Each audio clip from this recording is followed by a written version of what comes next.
Hello everyone. Yeah, so this is the first AKAugust video this year.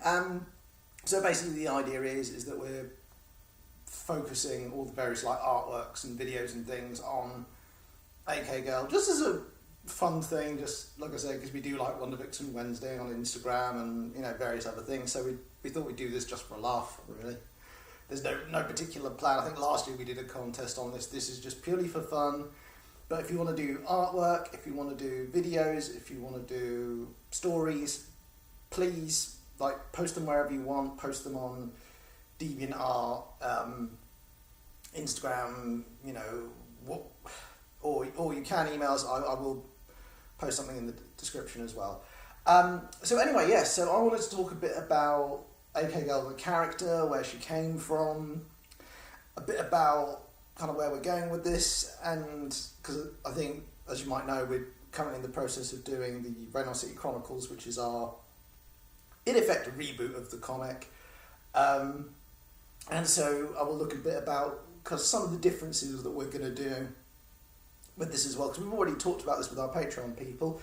Incidentally, a quick shout out to Green Farm Coffee, who got us some new Reynard City style coffee. So the thumbnail is a picture by Dado Arts, which is on the actual label, which awesome work. So thanks for that. But anyway, yeah. So carrying on. So AK Girl. First thing, and often the first question people ask is, what does AK Girl stand for? And AK is short for Animal Kingdom, which is the planet she comes from. The other one is why the inflation weakness caramel thing. That is tied with her origin. So the story goes, she had... Sorry, I don't get my words out.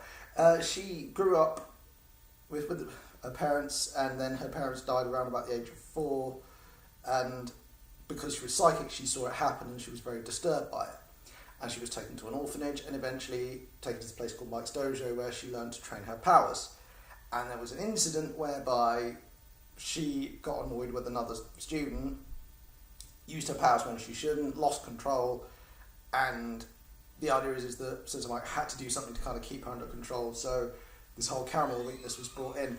And I have to be honest, I could have explained it better when we originally did the comic, and it is something that we are going to address with the reboot. Is kind of, well, there's a couple of things like that I've seen people reference, and that they were right, I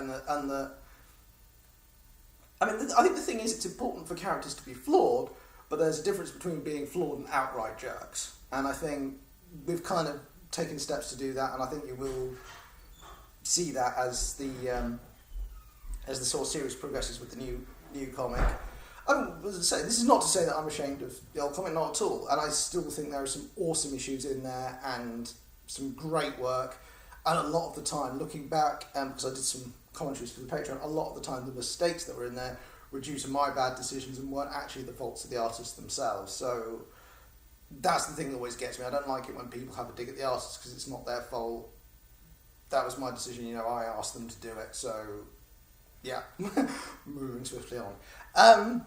And so, in terms of the character herself and where she came from, when a few years ago, before I went to uni, there was a forum called the Alternative Reality Writers Forum, and initially I'd been working with these characters, Sal and Guillermo, and they were kind of the main couple, and originally vibes came in as kind of a love triangle, additional love interest, but over time she became more of her own character, and I don't know what it was. I think there's something about her that is kind of weirdly magnetic. She's kind of got a very strong personality. She's very in your face, and I think some people love that, and I think some people are like, yeah, she's a bit much, and that is why I kind of like it with the story and how we've developed, is that Sal, by contrast, is a lot more reserved and is kind of trying to deal with her issues and is a bit quieter, but is kind of a bit resentful. And I think this is the important thing. As I said before, it's characters not being perfect, not being, sort of being flawed, but again, like I say, there being redemption, there being an arc to it and a point to it, and you're not just mean for the sake of meanness. And I think that is something I've had to learn, and I think I've been doing this about 10 years, and I think you get better as a writer, and you get better after you get the feedback, and you kind of learn that a bit more. And I think this is important, and I've been doing that especially with the scripts recently, and the feedback I've been getting is phenomenal, and it's really helped. But so another quick thing, because obviously we're talking about a superhero, so you probably want to know the powers they've got. So the idea is she uses her psychic power in order to form these various other powers. So they all kind of work one at a time. So you've got strength mode, which is super strength, fairly obvious. Speed mode, super speed, fairly obvious. Shield mode can create force fields with her mind. Stealth mode can turn invisible. Steal mode, she can sort of steal other powers, but also other forms as well, so that can go wrong a bit. And then you've got psychic mode, which is kind of like the broad spectrum of psychic power, which again can go either way. So you can have these kind of variations of sort of telekinesis and connecting with people's minds, etc. But of course there is a danger if you're using your mind and your focus that things can go really badly wrong if you're not careful.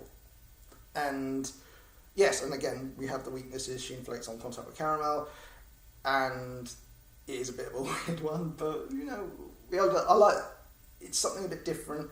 And I think the idea is more of a kind of holistic thing rather than, because I think a lot of comics tend to go into the sort of the sci-fi route, whereas this is more, I don't want to say alternative because I think it makes me sound like I'm trying to make a hipster comic, and that's not what I mean. But I hope you understand what I mean. Is like the approach is a little bit different, and I think people are either going to go with it or they don't. And I get if some people don't go for it, that is totally within their realm. That's cool.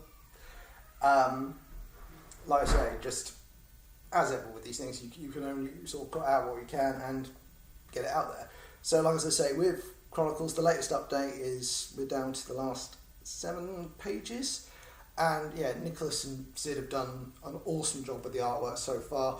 I'm really, really hoping to get it down by the end of this month, because we've got NorCon coming up, which is the Norwich Sci-Fi Convention, and I really want to be able to have physical copies on sale there and get out there, because I've got to be honest, like when you're out there, there's all these awesome, I mean, because it's local to me, like a lot of friends and family and people that I know are there, but equally, like I say, you meet people that sort of keep coming back, and they're so decent, and it's so nice and friendly, and it's a real, like, if you get the chance, I do recommend going down there, especially if you're someone like me and you're not always good with crowds. It's a good level, and because it's at the Norfolk Showground, you can go outside and you can kind of chill out for a minute if you need to as well, which is quite nice. But yeah, that's the thing. So, before we cap this off, if you've got any questions about AKAugust, about the comic, feel free to comment below. And like I say, we hope to reply in the future video. Keep an eye out on our Twitter, DeviantArt, etc. for various AKAugust related polls, tweets, etc. because, we want to have a bit of fun with it. In the meantime, have a good one. Much love.